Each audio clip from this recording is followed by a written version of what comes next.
Միանշանակ ոչինչ ստատիկ չէ, մենք ապրում ենք իսկապես դրամատիկ փուլում, որ շատ բաներ շատ դինամիկ աչքիդ առաջ փոխվում է եւ կարիք կա հասկանալու այդ փոփոխությունների տրամաբանությունը։ Մոտավորապես 8-10 ամիս առաջ սկսվեցին սոցիոլոգիական տարբեր հարցումներ եւ տարբեր շրջանակներ բավական ողջավորություն ապրեցին, հասկանալով, որ իրենց վարկանիշը բարձրանում է, հակավարկանիշը իջնում է եւ որ իշխանության վարկանիշը ամենևին անհաղթահարելի բարձունք չէ։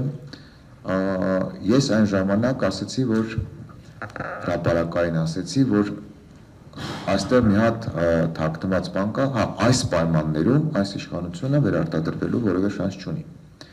Եվ այդ միտքը շատ լավ հասկանում է նաեւ իշխանությունը եւ իմ կանխատեսումը այն էր, որ իշխանությունը գնալու է ոչ թե իր որակը լավացնելու ճանապարհով, որտեղ դա անհնար է, այլ գնալու է ուղղակի պայմանները փոխելու ճանապարհով, որտեղ այս պայմաններում նա չի կարող վերարտադրվել եւ նրանց ուշքը միտքը լինելու է այն, որ ցանկացած գնով, ցանկացած օրինական եւ անօրինական ճանապարհով փոխել պայմանները։ Դա մոտավորապես կրկնում եմ 8-ից 10 ամիս առաջ էր եւ դրանից հետո այն իրականության մեջ, որ մենք բոլորս ապրում ենք, այն կյանքը, որ մենք ապրում ենք, հենց դրան է ուղղված իշխանության բոլոր քայլերը ըստիս պայմանների փոփոխության վրա է ստեղծել ավելի նոր իրականություն, արդեն էական չէ, ավելի այլանդակ, ավելի թույլ, ավելի վատ, բայց մի իրականություն, որտեղ իր շանսերը ինքը գնահատում է ավելի բարձր։ Ընդհանրապես հանրային տրամադրությունների ֆիքսումը մի քանի հարակից գիտությունների խնդիրն է, բայց նաև այստեղ կարևոր դեր ունի նաև ինտուիտիվ զգացումները եւ կարևոր խնդիր ունեն նաև ռեալ իրական հողի վրա աշխատանքը, առայն ճիշտ քայլերը եւ սխալ քայլերը։ Հիմա Հայաստանում ստեղծվել է մի վիճակ, երբ թվում է, թե իշխանությունը չունի որևէ զսպման մեխանիզմ, ինչ ուզում անում է եւ ոչինչ իրեն չի կարող կանգնեցնել։ Դա այդպես է, բայց այդ հարցը ունի նաև մյուս կողմը։ Իշխանությունը այդ ընթացքում թույլ է տալիս կոպիտ սխալներ, կոպիտ, որից ուղղակի պետք է օգտվել։ Իդեպ ցանկացած իշխանություն, ցանկացած ավտորիտար իշխանություն ինքը սխալներ է թույլ տալիս։ Եվ եթե կան համակարգեր, որոնք կարող են այդ սխալներից օգտվել, ապա երկրները գնում են հնարավորինս առողջացման ճանապարհով, հա, մեր թիվ 1 խնդիրներից մեկը իշխանության սխալներից օգտվելն է։ Իմ խորին համոզմամբ այս հակաեկեղեցական արշավը, որ տանում է իշխանությունը, բերել է եկեղեցու շուրջ աննախադեպ պատմական համախմբվածության եւ ինքը այդ հաշվարկը չի ունեցել իշխանությունը։ Դրա համար նրա որևէ քայլ արդեն կարիկատուրային քայլերի է վերածվում իրենց ողջ կռեհկությամբ հանդերձ, բայց փաստը մնում է փաստ, որ բոլոր հարցումները ցույց են տալիս աննախադեպ համախմբվածություն եկեղեցու եւ ամենայն հայոց կաթողիկոսի շուրջ։ Երկրորդը իշխանության այդ ջարդված եւ անարժանապատիվ պետության մոդելը, որ իրենք քարոզում են իրական Հայաստան անվան տակ եւ այդ խանդավառությունը ադրբեջանական տարանցիկ ծորենի կամ ադրբեջանից նավթամթերք եւ այլն վերելու այդ ամբողջ արշավը աչքի առաջ հանգեցնում է նրան, որ ձևավորվում է շատ լուրջ կոնսոլիդացված դաշինք ընդդեմ խեղճության։ Եվ իսկ այսօր խեղճության մարմնավորումը իշխանությունն է, անկախ նրանից, որ կարող է ցանկացածին, այդ թվում է սիմանկալ բռնել, տանել, կանանավորել, դա չի հարցը, բայց ձևավորվում է մի հատ հավաքական միտք ընդդեմ խեղճության, այդ դրոշի տակ։ Սա իշխանության կոպիտ սխալներն են։ Հիմա եթե հայտ ներկայացնող, փոխությունների հայտ ներկայացնող քաղաքական հանրային միավորները կարողանան օգտվել, դա կստանա էլեկտորալ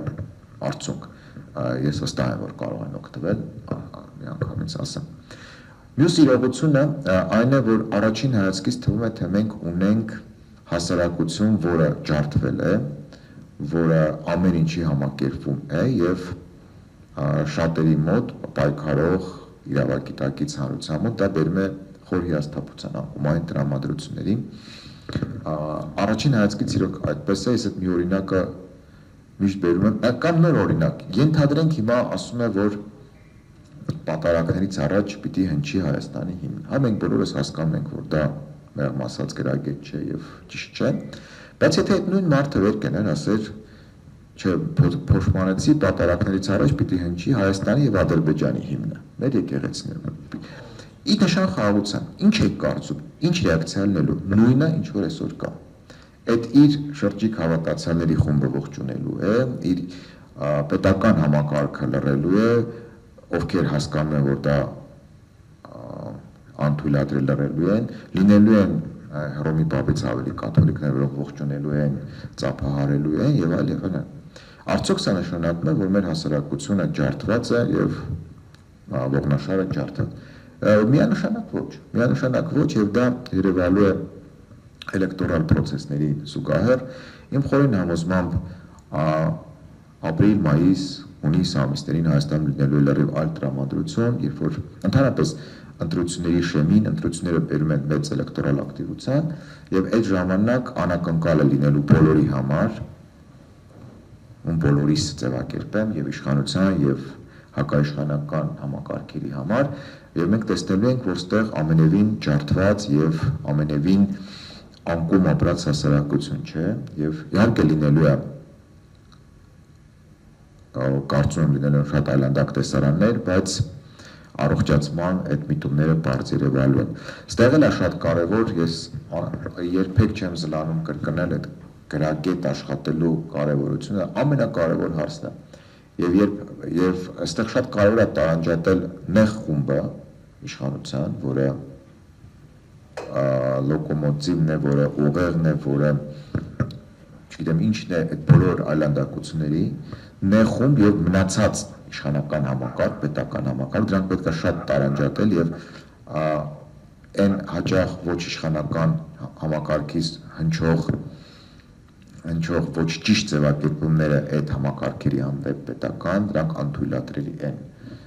Իսկապես դա գրագետ մոտեցումն է, որ պետք է նեղ խումբը տարանջատել մնացածից, որոնք այսօր լռում են, որոնք այսօր ձայն չեն հանում, դրանք տարբեր հասկացություններ են։ Շատ կարևոր խնդիր է հանրային ընկալումների համար, հանրային տրամադրությունների փոփոխության, ընդդիմություն հասկացության վերանայումը։ Այստեղ շատ կարևոր է եւ ամենակարևոր, ըստիս ամենակարևոր խնդիրը այս դժվարագույն 6 ամսում ազնիվ լինելն է։ Ինքդ քո առաջ եւ հասարակության եւ եթե դու մտնում ես process-ի մեջ հետապնդելով մերկանցիլ էգոիստիկ շահեր, դա վատ բան է, շատ վատ բան է, ինչ որտեղ կարող են այդ ուժերը դառնել հանցակից պատմական տեսանկյունից։ Այստեղ շատ կարևոր է չսևեռվել սեփական վարկանիշի եւ սեփական հաղթանակի վրա։ Շատ կարևոր է խնդիրը դնել պետության հաղթանակը, հասարակության հաղթանակը, ոչ թե կոնկրետ լիդերի կամ կոնկրետ ուժերի։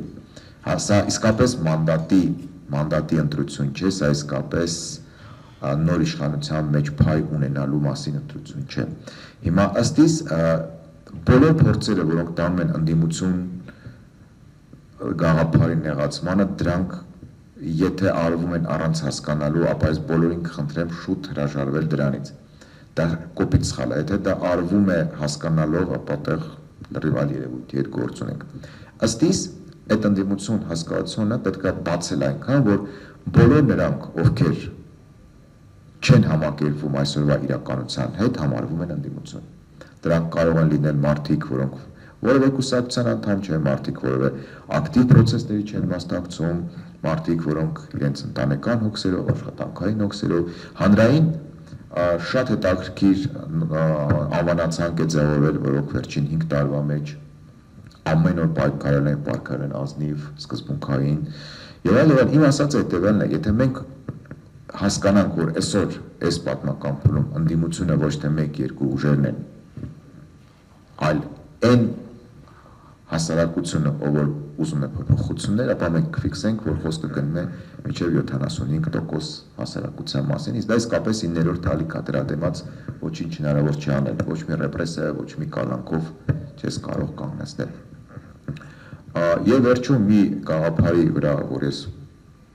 վերջին փուլում, վերջի մի 10 օրը իմ հրապարակային գրառումներում կոչ եմ անում բոլոր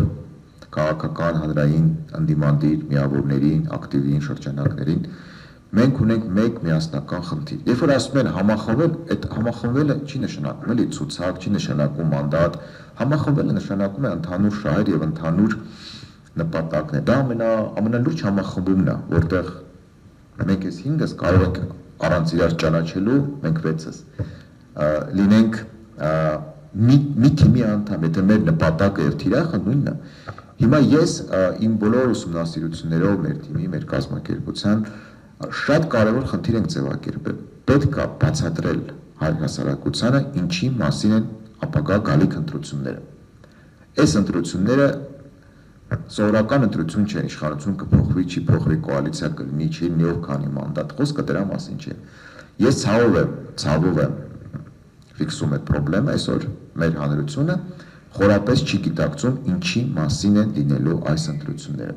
Իմ առաջարկած բանաձևը հետևյալն է, այս ընտրությունները Հայաստանում ապրելու մեր հնարավորության մասին են։ Եթե ուրիշը կգտնի այլ ձևակերպում, ես մեծ սիրով իմը կհանեմ, կմիանամ նրան։ Եթե չեն գտնի, ես չեմ պնդում հեղինակային իրավունքի վրա։ Իսկապես վաղը կարող է ուշ լինել, վաղը կարող է եւ ընդվզումը ուշ լինել, եւ խելքի գալը ուշ լինել, եւ ազնվությունը ուշ լինել, եւ խիզախությունը, այստեղ շատ կարևոր բան է։ Եթե մենք իսկապես որոշում ենք կայացնում, մենք մեր ընտանիքներով, մեր սերունդներով, մեր անցած ներկայով ապրել այս երկրում, ապա պետք է Հայաստանը գնա լուրջ փոփոխությունների եւ չչարաշահելով ձեր համբերությունը, ես մի ձևակերպում ունեմ վաղուց կրկնում, Հայաստանը իսկապես պետք է նոր սոլիդ իշխանություն, ոչ թե իշխանություն, որը գալիս է վրեժի, չգիտեմ ինչի, անձնական շահեր, մերկանցիլ շահեր եւ այլն, չէ, այստեղ պետք է սոլիդ իշխանություն, որտեղ ներգրաված կլինեն բոլոր այն ուժերը, այն շրջանակները, որոնք պատկերացնում են ինչա պետք անել, կարող է իրար նույնիսկ չսիրեն, իրար հետ խնդիրներ ունենան, դա չորրորդական հարց է, որտեղ մեզ ապագայում պետք է անելու համակեցության նոր կանոններ, իրար լսելու, իրար հանդուրժելու, իրար հետ աշխատելու այդ նոր մշակույթը, եւ մենք կտեսնենք, որ մենք այդ իրավունքը Հայաստանում ապրելու մեր իրավունքը կարող ենք վերահաստատել, բայց ել եմ կրկնում, հայ ժողովրդին պետք է վաղվանից, այսօրվանից, երեկվանից համառ աշխատանքի շնորհիվ բացատրել, ներկայացնել ինչի մասին են գալիք ընտրությունները։